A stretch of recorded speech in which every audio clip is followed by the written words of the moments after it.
Kakaibang me time naman ang ginawa natin mga mare ko, kaya samahan nyo akong mag 2 days fun dive dito sa Mabini, Batangas. And in this video, sasagutin ko yung mga katanungan nyo kung paano ba ginagawa ko, paano matutunan, pwede ba siya sa hindi marunong lumangoy, and kung bakit masarap nga ba dito sa Lawom, Mabini, Batangas mag free diving. Hi, hello mga mare, this is the modern mom, ang inyong nanay, nalakwatsyera ngayon for today's video at mag-isa tayo, wala tayong kasamang asawa o anak. Very independent ang atake natin dito. 3:45 AM kami umalis mga mare ko sa Baliwag at nakarating kami dito ng around parang 7. Sa maaga kami nakarating dito dahil 7 ang klase ng mga magi-intro ng free diving. So ayan yung mga kasama ko, salamat po sa pagsabit sa akin dito. So ayaw sumama ng mga kaibigan ko at asawa ko, kaya eto, tara ilaban natin tong free diving mag-isa. Kung tatanungin nyo saan ako nag-free diving, dito lang mga mare ko, dito lang tayo babalik at babalik sa Lawom, Mabini, Batangas. Yan yung kanilang page, you can contact them kung gusto nyong mag-intro at ayan yung mga package nila and even fun dive. So ngayon mga mare ko, fun dive na lang ako kasi nakapag-intro na ako last year. So kasama na nga pala yung inyong accommodation dito sa pipiliin yung package kung kayo ay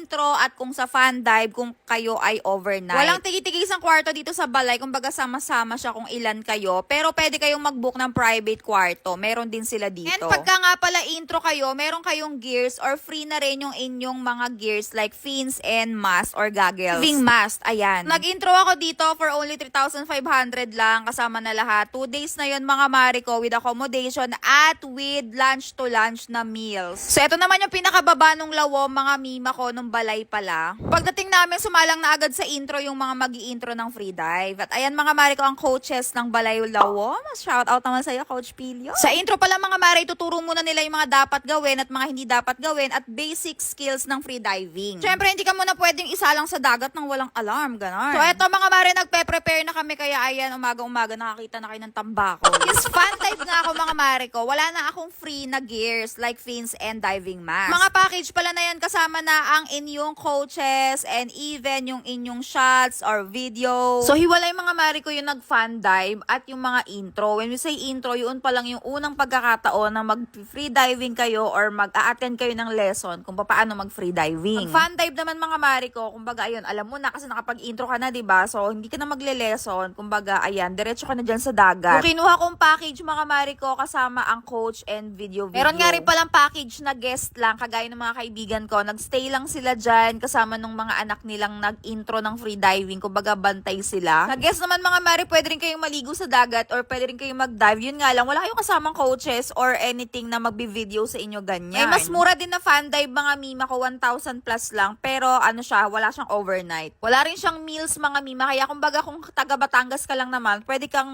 day tour. So since kami mga taga Bulacan, yung overnight na yung kinuha namin, 2,375, meal ng lunch to lunch and then overnight kasama na yung accommodation. Hindi naman siya mahirap matutunan mga mare ko kasi mag-a-attend ka muna ng intro lesson nila bago ka makapag free diving talaga at doon na nga ituturo lahat para matuto ka. After ng unang salang namin ng umaga, ayan, nakaserve na ang lunch namin at nagpahinga na lang kami ng konti kasi maya-maya babalik ulit kami sa dagat ng by 1 PM. In fairness, masasarap talaga yung pagkain nila dito. Ito na nga yung pangalawang balik namin mga mare. Second dive namin mga mima ko. So medyo natatakot ako kasi madilim yung dagat. Yung pala ay zero visibility pala siya. Yes mga mima, natatakot pa din naman ako lalo na kapag wala akong makita sa dagat. Pero sabi ni coach, once na nakarating na ako ng 2 meters, makikita ko na yung corals, which is nangyari naman. Kaya lang nung pangalawang try ko ulit mga mima, nakaka 5 meters na yata ako, wala kaming makitang corals. Ibig sabihin zero visibility na talaga siya. Kaya umahon na kami at nagpahinga na lang. After ko mamahinga at makatulog mga mima, may cafe nga rin pala ang Lawom. Pwede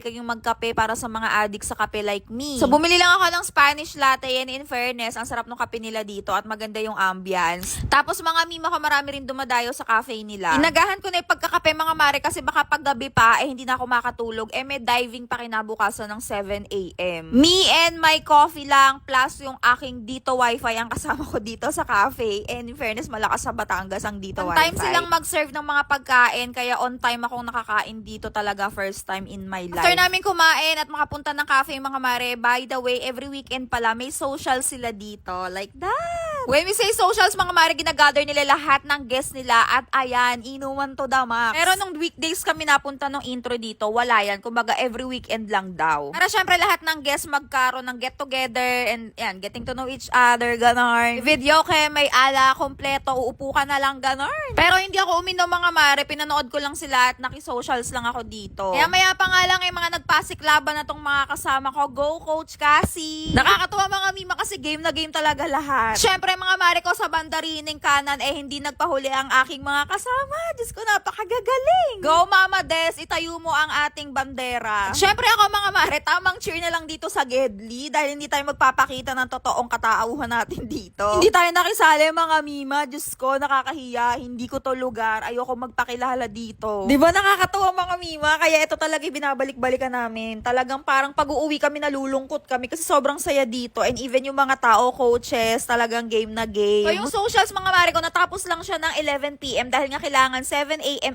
gising ka na at nakagaya ka na at mag-uumpisa na ulit ng first dive. So kaya ayan mga mima, hindi tayo uminom kagabi. Ewan ko na lang sa mga uminom paano sila bumangon sa araw na to. Tinignan ko agad yung weather mga mare ko. In fairness, maganda at kalmado ang dagat. Maganda mag-dive. And sabi rin naman ni Coach P sa GC namin, maganda yung diving dagat ngayon. Grabe, parang napakabagal ng oras dito. Alam mo yun, parang ayaw mo na umuwi. Pag gumagayak nga ako, parang napaisip ko, parang ang sarap naman pala bumili ng property dito. Tapos dito ka magstay, pa-dive-dive ka na lang. Nung talaga pag bagong gising ako mga mare, nangangarap muna ako. So bago nga kami gumayak at kumain mga mima ko, bumili muna ako ng Band-Aid dito sa may tindahan kasi grabe for the paltos pala ang person. Hindi ko kasi nadala yung aking medyas o yung shoes ko na nilalagay doon sa may fins ko. Kaya ayan, maluwag. Kaya ayan, nagkaroon tayo ng paltos. I-shop din nga pala sila mga mima ko. Pwede kayong bumili ng mga fins at kung ano-ano pang mga gears na gamit sa free diving. At ito yung aming breakfast. So nagbihis na lang muna ako mga mare para diretso kain at diretso lakad na kami sa may dagat. Hindi kasi pwedeng hindi ka kumain mga mima bago ka mag-dive kasi manlalata ka talaga as in dahil talagang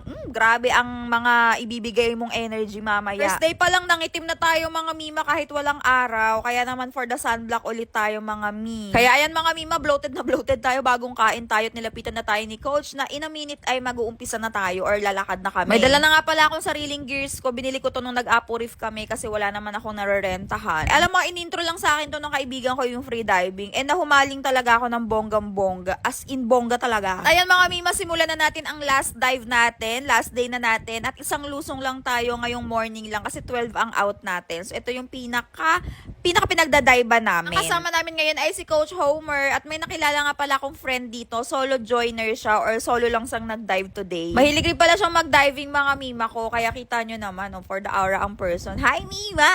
Buti na lang may dala siyang cellphone mga mare kaya nakuhaan ko yung mga clips na to. Nung first day kasi bawal ang cellphone. Amin mo, wala ka kasing paglalagyan. Kaya ayan, nagdala siya at meron siyang waterproof bag. So ayan mga mima, hindi rin talaga madali ang free diving. Mag-i-struggle ka talaga ng bonggang-bongga. Lalo na sa mask mo and even sa fins. Kahit nga may paltos tayo ngayon, okay lang for the aura pa din. Gamutin na lang sa bahay. Ganon. So pagdating dito mga mare ko, kami ay pinag-warm up muna. Ayan, magda-duck dive kami. Tapos, after 5 minutes or 10 minutes, ila-line up na kami ni Coach para yun yung official dive or para makuhaan ng camera, ganon. So, ito mga mima, kukuha lang to sa cellphone ng aking kaibigan. So, after namin mag-warm up, ayan, may official dive na kami. Sunod-sunod na kami, hinilera na kami ni Coach. And, ang gagawin natin ay pack, ganon, aura. Bigyan na kami ng aura shots ni Coach at tinuturuan pa niya ako kung paano umaura-aura. At syempre, bago tayo sumabak dito sa free diving, nag-research na ako kung paano ba umaura sa ilalim ng tubig. Kaya nagawa natin yarn. Medyo nahihirapan na ako mga mima kaya umalis na ako doon kasi nga mga mima ko yung paltos ko sobrang lala naka-aura shots naman na tayo kaya okay na yun, pwede na umuwi ganon. This time magiging prepared na dapat talaga ako, ngayon alam ko na. At meron nga po ditong nangungulit na bata mga mima ko dahil gustong kumain dahil nakaserve na ang lunch. And kasi mga mima ko hindi ko siya binibigyan kasi baka mamaya may bawal sa kanya mapakain ko or ingredients dito sa food tapos Diyos ko kasalanan ko pa. Kaya wala na siyang nagawa mga mima ko kundi magalit na lang sa akin. Tatawa ako dito. Galit talaga siya mga mima kasi hindi ko siya binibigyan. After ng aming lunch, mga mare ko, nag-prepare na rin kami kasi nga uuwi na kami or mag-check out na kami. Ayan mga mare, nakagayak na kami. Ang total ko nga palang nagastos dito is 3,500.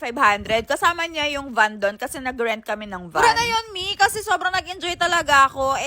Salamat sa asawa ko mga Mima kasi sponsor niya ang dive na to. Wala akong nagastos. Hayaan mo asawa at dadaling kita sa Sikihor. After yan mga mare, nagpaalam na rin kami sa mga coach and ayan, nagre-ready na kami para umuwi or papunta sa van. O siya mga mare, hanggang dito na lang at kung may katanungan pa kayo, i-comment nyo na lang mga Mima. Bye-bye! Thank you sa panonood!